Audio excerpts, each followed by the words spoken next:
পোলা এক মায়ের খুব ভালোবাসে। দুনিয়ায় আর কিছু চাই না মায়া, আচ্ছা।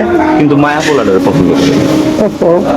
অনেক চেষ্টার পর মায়া সে পোলাটারে কইল যে, ঠিক আছে আমি তোমারে ভালোবাসতে পারি, হ্যাঁ। আমার একটা জিনিস এনে দিতে হবে। কি রে? পোলাটা তখন কইলো যে, তোমারে পাওয়ার লিগা আমি দুনিয়ার যে কোনো জায়গা থেকে যে কোনো জিনিস এনে দিতে পারি। হ্যাঁ হ্যাঁ। মায়েরা তখন কইল, তুমি তোমার মায়ের কই যেটা আমরা এনে শুনোই না। কি গল্প শোনালি দিদু? পোলা তখন দৌড়াইতে দৌড়াইতে তার মায়ের কাছে গেল।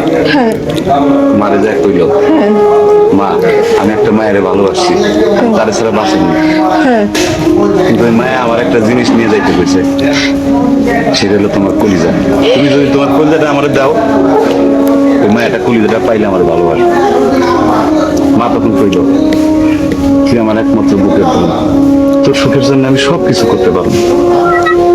পরে মা বুকটা ফাইরা কলিজাটা বাইর করে পোলার হাতে দিল।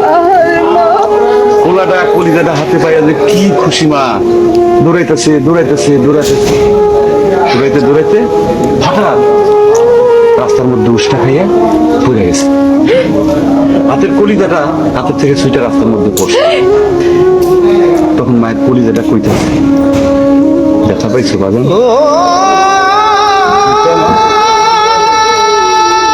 মায়া যদি এইরকম কয়, সেই মায়ের আমি, আমার মনে হয় জগতের সব মায়ে একরকম না। আমি পারবো না মা, আমি তোমার সাথে থাকতে পারবো না মা। পোলা